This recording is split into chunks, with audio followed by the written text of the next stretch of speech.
ونؤمن به ونتوكل عليه ونعوذ بالله من شرور أنفسنا ومن سيئات أعمالنا من يهده الله فلا مضل له ومن يضلل فلا هادي له وأشهد أن لا إله إلا الله وأشهد أن محمدا عبده ورسوله أرسله بالحق بشيرا ونذيرا بين يدي الساعة من يطع الله ورسوله فقد رشد ومن يعصيهما فإنه لا يضر إلا نفسه ولن يضر الله شيئا أما بعد فإن خير الحديث كتاب الله وخير الهدي هدي محمد صلى الله عليه وسلم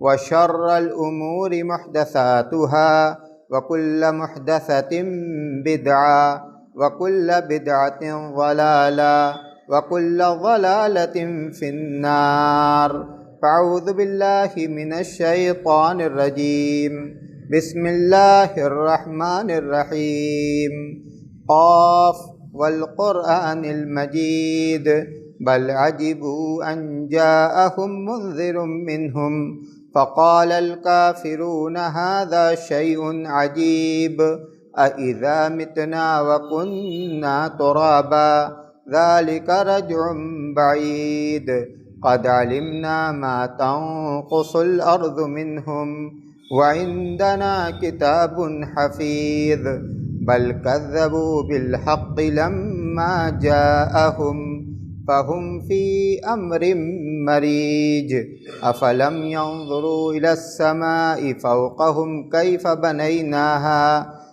بنيناها وزيناها وما لها من فروج والأرض مددناها وألقينا فيها رواسي وأنبتنا فيها من كل زوج بهيج تبصرة وذكرى لكل عبد منيب وقال تعالى خذ العفو وأمر بالعرف وأعرض عن الجاهلين۔ برادران اسلام، محترم بزرگوں، عزیز بھائیوں، ماں اور بہنوں، اللہ تبارک و تعالیٰ کا ہم سب پر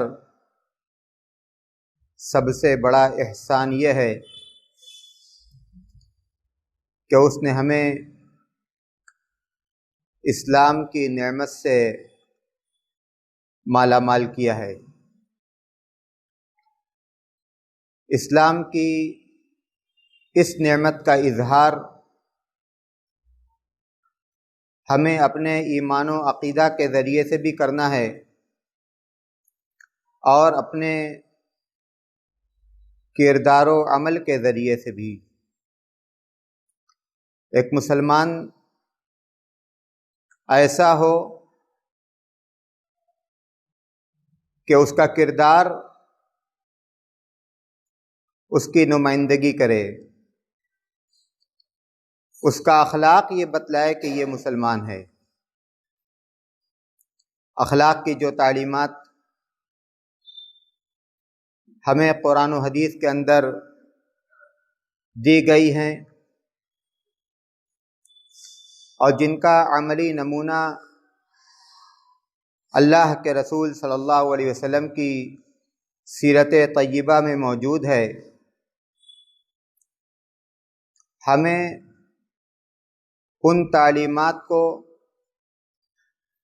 اپنی عملی زندگی میں جگہ دینا چاہیے، اپنی عملی زندگی کو ان تعلیمات کے مطابق گزارنا چاہیے۔ اخلاقیات کے تعلق سے بہت ساری باتیں ہیں، لیکن آج اس خطبہ کے لیے میں نے جو عنوان منتخب کیا ہے وہ ہے اسلام میں عفو و درگزر کی اہمیت۔ حضرت امام حسن بصری رحمۃ اللہ علیہ کہتے ہیں افضل اخلاق المومن العفو، مومن کا، مسلمان کا سب سے اچھا اخلاق معاف کر دینا ہے۔ معافی یہ اللہ تبارک و تعالیٰ کی صفت ہے۔ اللہ عفو ہے، معاف کرنے والا ہے، اور اسی طرح اللہ تبارک و تعالیٰ نے اپنے پیغمبر جناب محمد رسول اللہ صلی اللہ علیہ وسلم کو خاص طور سے اس صفت کے اختیار کرنے کا حکم دیا ہے۔ فَبِمَا رَحْمَةٍ مِّنَ اللَّهِ لِنْتَ لَهُمْ وَلَوْ كُنْتَ فَظًّا غَلِيظَ الْقَلْبِ لَانفَضُّوا مِنْ حَوْلِكَ فَاعْفُ عَنْهُمْ وَاسْتَغْفِرْ لَهُمْ وَشَاوِرْهُمْ فِي الْأَمْرِ۔ اے نبی، اللہ کی آپ پر رحمت ہے کہ آپ اپنے ساتھیوں کے لیے نرم ہیں۔ اگر آپ سخت دل اور بدمزاج ہوتے تو یہ آپ کے ارد گرد نہ رہتے، لَانفَضُّوا مِنْ حَوْلِكَ، یہ آپ سے دوری بنا لیتے۔ لیکن آپ کا اخلاق ہے، آپ کا کردار ہے، آپ کی محبت ہے، آپ کی شفقت ہے، آپ کا عفو درگزر ہے کہ یہ صحابہ کرام آپ پر اپنی جان نچھاور کرتے ہیں۔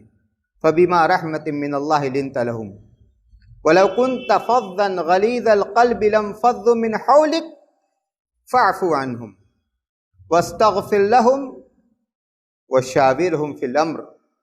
اب آپ کو کرنا یہ ہے کہ آپ عفو درگزر سے کام لیجئے، اور اگر بشری تقاضے کے مطابق کسی سے کوئی چوک ہو جائے تو ان کے لیے مغفرت کی دعا کیجئے۔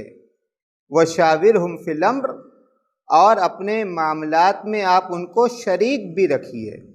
رسول کو حکم دیا گیا کہ آپ اپنے ساتھیوں کے ساتھ عفو درگزر کا برتاؤ کریں۔ خُذِ الْعَفْوَ وَأْمُرْ بِالْعُرْفِ وَعَارِضْ عَنِ الْجَاهِلِينَ، عفو کو اختیار کیجئے، معافی کو اختیار کیجئے، وَأْمُرْ بِالْعُرْفِ، اور بھلی بات کا حکم دیجئے، وَعَارِضْ عَنِ الْجَاهِلِينَ، اور جو نادان لوگ ہیں آپ ان سے دوری بنا لیجئے، ان سے اعراض کیجئے۔ یہ کتنی عظیم تعلیم ہے، اسلام کی یہ کتنی عظیم تعلیم ہے کہ ایک طرف تو اللہ تبارک و تعالیٰ عفو کو اختیار کرنے کا حکم دے رہا ہے، لیکن ساتھ ساتھ اللہ تبارک و تعالیٰ یہ بھی کہہ رہا ہے کہ جو بھلائیاں ہیں، جو اچھائیاں ہیں، آپ ان کی تبلیغ کرتے رہیے، ان کی دعوت دیتے رہیے، لوگوں کو خیر کی راہ دکھلاتے رہیے، اور اگر کوئی آپ کے ساتھ نادانی کا معاملہ کرے تو آپ پھر ان سے دوری بنا لیجئے۔ وَعَارِضْ عَنِ الْجَاهِلِينَ، جاہلوں سے اے نبی آپ اعراض کیجئے۔ قرآن کریم کی دیگر آیات میں بھی اللہ تبارک و تعالیٰ نے عفو کا حکم دیا ہے، معاف کرنے کا، درگزر کرنے کا حکم دیا ہے، اور اس کے جو فوائد ہیں، فوائد کو بھی بیان کیا گیا۔ اللہ فرماتا ہے وَجَزَاءُ سَيِّئَةٍ سَيِّئَةٌ مِثْلُهَا فَمَنْ عَفَا وَأَصْلَحَ فَأَجْرُهُ عَلَى اللَّهِ، برائی کا بدلہ اسی جیسی برائی ہے۔ اگر کسی کے ساتھ زیادتی کی گئی تو اسلام نے اجازت دی کہ وہ بدلہ لے، لیکن ساتھ میں اللہ یہ بھی فرماتا ہے کہ اس سے اچھی بات کیا ہوگی فمن عفا واصلح فاجرہ علی اللہ، جس نے معاف کر دیا اور واصلح اور صلح کر لی، یا اپنے معاملات کو جس نے سدھار لیا، فاجرہ علی اللہ، تو اس کا ثواب اللہ کے ذمہ ہے۔ معاف کرنا، اس کی فضیلت دیکھیے، اللہ کہتا ہے کہ جس نے معاف کیا اس کا ثواب اللہ کے ذمہ ہے۔ ان تبدو خیرا او تخفوہ او تعفو عن سوء فإن اللہ کان عفوا قدیرا، اگر تم نے خیر کا اظہار کیا یا نیکی کو چھپا کر کیا، او تعفو عن سوء، یا تم نے کسی کی لغزش کو معاف کر دیا، فإن اللہ کان عفوا قدیرا، تو یہ یقین رکھو کہ اللہ تبارک و تعالی معاف کرنے والا قدرت والا ہے۔ اللہ معاف کرنے والا قدرت والا ہے۔ اللہ تبارک و تعالی چاہے تو اپنے بندوں کی گرفت کر سکتا ہے، ان کی پکڑ کر سکتا ہے، لیکن اللہ کی جو صفت رحمت ہے وہ جوش میں آتی ہے اور اللہ تبارک و تعالی بندوں کو معاف کر دیتا ہے۔ تو اگر اللہ کی معافی چاہیے، اللہ کی رحمت چاہیے، تو پھر تمہارا آپس میں جو معاملہ ہو وہ بھی عفو و درگزر کا ہی معاملہ ہو، انتقام لینے کا نہیں، بدلہ لینے کا نہیں، بلکہ عفو و درگزر کا معاملہ اختیار کرو۔ وَلَا يَأْتَلِ أُولُو الْفَضْلِ مِنْكُمْ وَالسَّعَةِ أَنْ يُؤْتُوا أُولِي الْقُرْبَى وَالْمَسَاكِينِ وَالْمُهَاجِرِينَ فِي سَبِيلِ اللَّهِ وَلْيَعْفُوا وَلْيَصْفَحُوا أَلَا تُحِبُّونَ أَنْ يَغْفِرَ اللَّهُ لَكُمْ۔ سورہ نور کی آیت کریمہ پس منظر یہ ہے کہ اللہ کے رسول صلی اللہ علیہ وسلم کی زوجہ محترمہ ام المومنین حضرت عائشہ رضی اللہ تعالی عنہا پر غزوہ بنی مستلق سے واپسی کے موقع پر تہمت لگائی گئی۔ منافقین نے تہمت لگائی، بعض صحابہ کرام بھی ان کی سازش کے شکار ہو گئے، جن میں حضرت مستح تھے۔ حضرت مستح یہ حضرت ابوبکر صدیق رضی اللہ تعالی عنہ کے رشتہ دار تھے اور غریب صحابی تھے۔ حضرت ابوبکر صدیق رضی اللہ تعالی عنہ ان کی مدد کیا کرتے تھے۔ جب حضرت مستح تہمت لگانے والوں کے سازش میں شریک ہوئے تو ظاہر ہے کہ حضرت ابوبکر صدیق رضی اللہ تعالی عنہ کو غصہ آنا ہی تھا، اور ان کو غصہ آیا۔ انہوں نے کہا کہ تمہاری مدد تو میں کرتا ہوں، اب میری بیٹی پر تہمت لگا رہے ہو۔ کہا کہ اب آئندہ مستح کی مدد نہیں کروں گا۔ جب حضرت عائشہ رضی اللہ تعالی عنہا کی براءت، ان کی پاکی کا بیان آسمان سے نازل ہوا، سورہ نور کی آیات نازل ہوئیں، ان الذين جاءوا بالافك عصبة منكم لا تحسبوه شرا لكم بل هو خير لكم، اور اس کے بعد کی آیات تو ساتھ ساتھ یہ آیت کریمہ بھی نازل ہوئی، اور اس میں حضرت ابوبکر صدیق رضی اللہ تعالی عنہ کو خاص طور سے مخاطب کر کے یہ کہا گیا کہ صدیق، تمہارا جو مقام ہے اور تمہارا جو مرتبہ ہے وہ اس سے بہت بلند ہے کہ تم کسی سے بدلہ لو۔ تم اپنے مقام کو دیکھو، اپنے مرتبہ کو دیکھو، تمہیں تو اس طرح کی بات نہیں کرنی چاہیے تھی۔ وَلَا يَأْتَلِ أُولُو الْفَضْلِ مِنْكُمْ وَالسَّعَةِ أَنْ يُؤْتُوا أُولِي الْقُرْبَى وَالْمَسَاكِينَ وَالْمُهَاجِرِينَ فِي سَبِيلِ اللَّهِ، تم میں سے جو مالدار لوگ ہیں، وسعت والے لوگ ہیں، انہیں اس بات کی قسم نہیں کھانی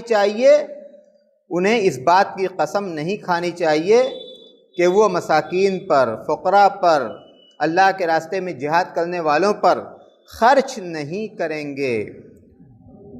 وَلْيَعْفُوا وَلْيَصْفَحُوا، بلکہ وہ معاف کر دیں، عفو درگزر سے کام لیں۔ أَلَا تُحِبُّونَ أَن يَغْفِرَ اللَّهُ لَكُمْ، کیا تمہیں یہ پسند نہیں کہ اللہ تم کو معاف کر دے؟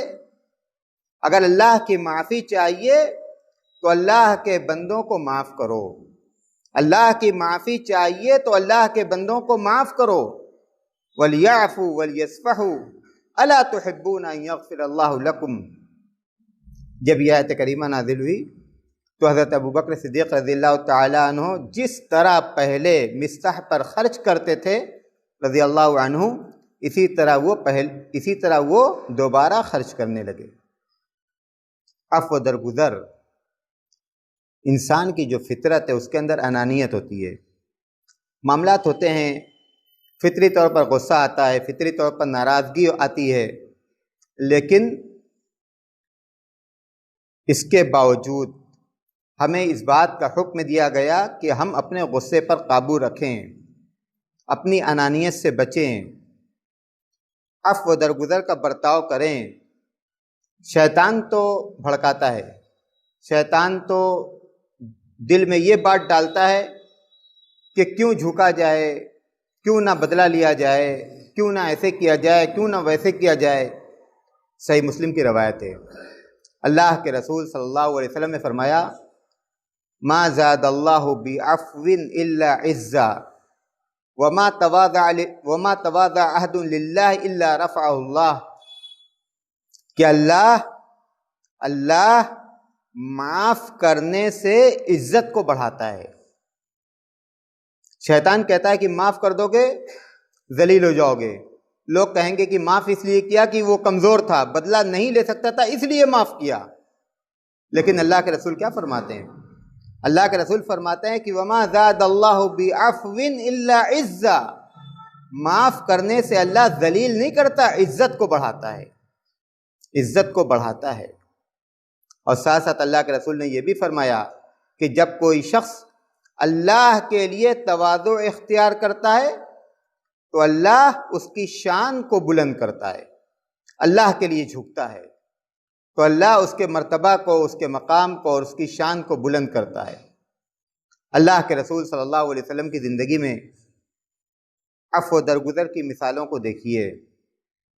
اللہ کے رسول صلی اللہ علیہ وسلم مکہ سے طائف گئے، طائف والوں نے اللہ کے رسول صلی اللہ علیہ وسلم کے ساتھ جو برتاؤ اور سلوک کیا وہ سیرت کی کتابوں میں موجود ہے۔ بدماشوں کو لگایا، اوباشوں کو لگایا، بھدی بھدی باتیں کہی گئیں، فقرے کسے گئے، پتھر برسائے گئے، آپ کے جسم مبارک کو لہو لہان کیا گیا۔ سب کے بعد اللہ کے رسول صلی اللہ علیہ وسلم طائف سے مکہ واپس آ رہے ہیں، راستے میں ہی ہیں کہ حضرت جبریل آئے اور ساتھ ساتھ پہاڑوں کا فرشتہ حضرت جبریل نے تعارف کرایا، کہا کہ محمد یہ پہاڑوں کا فرشتہ ہے جس کو اللہ نے آپ کے پاس بھیجا ہے۔ اس فرشتے نے اللہ کے رسول کو سلام کیا اور یہ کہا کہ اگر آپ اجازت دیں تو ان کو دو پہاڑوں کے درمیان پیس دیا جائے۔ بعض شارحین کہتے ہیں کہ دو پہاڑوں کے درمیان والوں سے مراد طائف والے ہیں، اور بعض سیرت نگاروں نے لکھا کہ اس سے مراد مکہ والے ہیں۔ بہرحال اللہ کے رسول صلی اللہ علیہ وسلم کا جواب کیا تھا؟ آپ ستائے گئے تھے، آپ کو جھٹلایا گیا تھا، آپ پر ظلم و زیادتی کی گئی تھی، لیکن آپ نے کہا کہ نہیں رہنے دو، مجھے امید ہے کہ اللہ ان کی نسل سے ایسے لوگوں کو پیدا کرے گا جو موحد ہوں گے۔ معاف کر دیا، عفو درگزر سے کام لیا۔ یہی مکہ والے فتح مکہ کے موقع پر جب آپ کے پاس آئے، ان میں وہ لوگ بھی تھے جنہوں نے آپ کو برا بھلا کہا، وہ لوگ بھی تھے جن کے ہاتھ صحابہ کرام کے خون سے رنگین تھے، لیکن آپ نے کیا کہا؟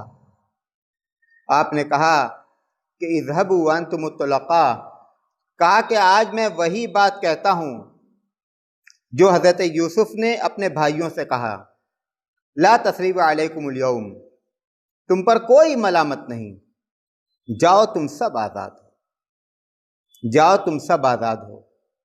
یہ رسول کا کردار تھا۔ غزوہ نجد کے موقع پر دوپہر کا وقت تھا، کھڑی دوپہریا، اللہ کے رسول صلی اللہ علیہ وسلم ایک درخت کے نیچے آرام کرنے لگے۔ جو صحابہ کرام تھے وہ بھی سایہ کی تلاش میں آگے پیچھے ہو گئے۔ ایک شخص آیا، آپ کی تلوار درخت پر لٹکی ہوئی تھی، تلوار اتاری، اس کو نیام سے باہر کیا، آپ سے مخاطب ہوا۔ آپ آرام فرما رہے تھے، آپ کی آنکھ لگی ہوئی تھی۔ مخاطب ہوا کہ محمد اب تلوار میرے ہاتھ میں ہے، تم کو کون بچائے گا؟ اللہ کے رسول صلی اللہ علیہ وسلم نے جواب دیا، اللہ بچائے گا۔ کپ کپی تاری ہوئی، سیرت نگار لکھتے ہیں تلوار گری، اللہ کے رسول نے اٹھا لیا، کہا کہ اب بتاؤ تم کو کون بچائے گا؟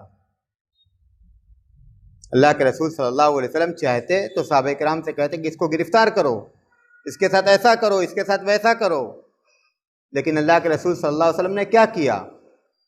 جو ابھی آپ کے سامنے تلوار لے کر کھڑا ہوا تھا، آپ نے اس کو معاف کر دیا۔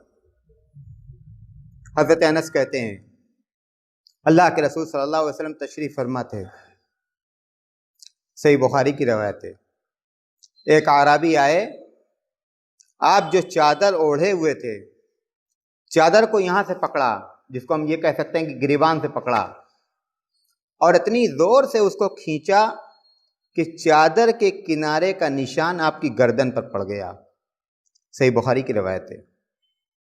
اس کے بعد اس اعرابی نے اللہ کے رسول سے کہا مرنی من مال اللہ الذی عندک، اللہ کا جو مال تمہارے پاس ہے اپنے ساتھیوں سے کہو کہ وہ مال مجھے دیں، اللہ کا جو مال تمہارے پاس ہے اپنے ساتھیوں سے کہو کہ وہ مال مجھے دیں۔ اللہ کے رسول صلی اللہ علیہ وسلم اس کی طرف مخاطب ہوئے اور مسکرائے۔ رسول کا کردار دیکھیے، اس کی طرف مخاطب ہوئے اور مسکرائے، اور مسکرانے کے بعد کہا کہ ٹھیک ہے، اس کو کچھ مال دے دو۔ یہ رسول کی زندگی اور یہ ہے رسول کی سیرت۔ بنو حنیفہ کے سردار حضرت ثمامہ گرفتار کر کے مسجد نبوی میں لائے گئے، صحابہ کرام نے ایک کھمبے سے ان کو باندھ دیا۔ اللہ کے رسول صلی اللہ علیہ وسلم آئے، کہا کہ ثمامہ کیا چاہتے ہو، تمہارے ساتھ کیسا معاملہ کیا جائے؟ ثمامہ نے کہا ان تقتل ذا دم وان تنعم علی شاکر، کہا کہ اگر تم مجھے قتل کر دو تو ایک ایسے شخص کو قتل کرو گے جو قتل کرنے کا مستحق ہے۔ الفاظ پر غور کیجئے، اگر تم مجھے قتل کرو گے تو ایک ایسے شخص کو قتل کرو گے جو قتل کرنے کا مستحق ہے، اور اگر معاف کر دو تو ٹھیک ہے، میں تمہارا شکر گزار رہوں گا، اور اگر مال چاہیے تو میں تمہیں مال دینے کے لیے راضی ہوں۔ مالدار قبیلہ تھا، مالدار لوگ تھے۔ اللہ کے رسول صلی اللہ علیہ وسلم نے کوئی جواب نہیں دیا، واپس آئے۔ پھر دوسرے روز پھر یہی سوال، پھر یہی جواب، پھر اللہ کے رسول صلی اللہ علیہ وسلم نے کچھ نہیں کہا۔ تیسرے روز آئے، تیسرے روز آپ نے حضرت ثمامہ سے یہی بات پوچھی، حضرت ثمامہ نے یہی جواب دیا، لیکن اس دن قتل کی بات بعد میں کہی، معافی کی بات پہلے کہی۔ اللہ کے رسول نے معاف کر دیا، کہا کہ ثمامہ کو آزاد کرو، کہا کہ ثمامہ کو آزاد کرو۔ حضرت ثمامہ گئے، قید رسی کھولی گئی، گئے باہر، غسل کیا، غسل کر کے واپس آئے، کلمہ پڑھا۔ کسی نے ان کو مجبور نہیں کیا اسلام کے قبول کرنے پر۔ عفو درگزر کا فائدہ دیکھیے، عفو درگزر کا فائدہ دیکھیے، کسی نے ان کو مجبور نہیں کیا اسلام کے قبول کرنے پر، خود واپس گئے، غسل کیا، واپس آئے، کلمہ پڑھا۔ انسانی معاشرہ کے اندر اگر عفو درگزر کو اختیار کیا جائے تو بہت ساری ناچاکیاں، بہت ساری برائیاں، بہت ساری دشمنیاں خود بخود ختم ہو جائیں گی، ختم ہو جائیں گی، جو دوریاں ہیں وہ نزدیکیوں سے تبدیل ہو جائے گی۔ اور اگر ہم عفو درگزر کو اختیار نہ کریں، اگر ہم عفو درگزر کو اختیار نہ کریں تو یقین کیجئے کہ اس دنیا میں ہم چین سے نہیں رہ سکتے، چین سے نہیں رہ سکتے۔ دل میں ہر وقت ایک خلش کانٹے کی طرح چبھتی رہے گی، انتقام کی آگ بھڑکتی رہے گی، اور اس کا نقصان کہاں ہوگا؟ اس حدیث کو پڑھ کر میں خطبہ ختم کرتا ہوں۔ اللہ کے رسول صلی اللہ علیہ وسلم نے فرمایا، بندوں کے اعمال ہر سوموار اور جمعرات کو اللہ کے پاس پیش کیے جاتے ہیں۔ جتنے کلمہ گو ہیں اللہ فرشتوں سے کہتا ہے کہ میں سب کو معاف کرتا ہوں، سوائے ان دو لوگوں کے جن کے درمیان اختلاف ہے، جن کے درمیان ناچاکی ہے۔ اللہ کہتا ہے انذروا ہذین حتی یصطلحا، ان دونوں کو رہنے دو، ان دونوں کو رہنے دو، یہاں تک کہ یہ اپنے معاملات کو سدھار لیں۔ نقصان دیکھیے۔ اسی لیے امام حسن بصری رحمۃ اللہ علیہ نے جو بات کہی کہ مومن کے اخلاق میں سب سے افضل عفو درگزر ہے، یہ کوئی معمولی بات نہیں ہے، بہت بڑی بات ہے۔ ہمیں چاہیے کہ ہم اپنے اعمال کا جائزہ لیں، لوگوں کے ساتھ ہمارے جو معاملات ہیں ان کا جائزہ لیں، جہاں خامیاں ہیں، جہاں کوتاہیاں ہیں ان کو دور کرنے کی کوشش کریں۔ جب ہم یہ چاہتے ہیں کہ ہمارا رب ہم سے راضی رہے، ہمارا رب ہم سے راضی رہے، تو ہمیں اللہ کے بندوں کو بھی راضی رکھنا ہوگا۔ اگر ہم یہ چاہتے ہیں کہ ہمیں اللہ تبارک و تعالیٰ کی عفو مغفرت حاصل ہو، تو ہمیں اللہ کے بندوں کے ساتھ بھی عفو درگزر کا برتاؤ کرنا ہوگا۔ اور اگر ہم ایسا نہیں کرتے تو پھر ہم کس منہ سے اللہ کی مغفرت اور اس کی رحمت کی امید رکھتے ہیں؟ اللہ تبارک و تعالیٰ ہماری اصلاح فرما دے، ہماری کوتاہیوں کو دور کر دے۔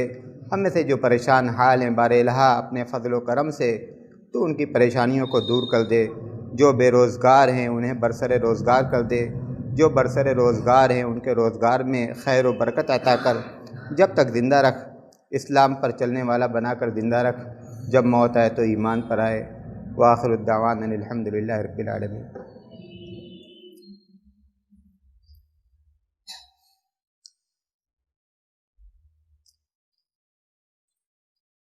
الحمدللہ نحمدہ ونستعینہ ونستغفرہ ونؤمن بہ ونتوکل علیہ ونعوذ باللہ من شرور انفسنا ومن سیئات اعمالنا من یہدہ اللہ فلا مضل لہ ومن یضلل فلا ہادی لہ واشہد ان لا الہ الا اللہ واشہد ان محمدا عبدہ ورسولہ اما بعد فاعوذ باللہ من الشیطان الرجیم بسم اللہ الرحمن الرحیم ان اللہ وملائکتہ یصلون علی النبی یا ایہا الذین آمنوا صلوا علیہ وسلموا تسلیما اللہم صل علی محمد وعلی آل محمد کما صلیت علی ابراہیم وعلی آل ابراہیم انک حمید مجید اللہم بارک علی محمد وعلی آل محمد کما بارکت علی ابراہیم وعلی آل ابراہیم انک حمید مجید عباد اللہ رحمکم اللہ ان اللہ یأمر بالعدل والاحسان وایتاء ذی القربى وینہی عن الفحشاء والمنکر والبغی یعظکم لعلکم تذکرون اذکروا اللہ یذکرکم وادعوہ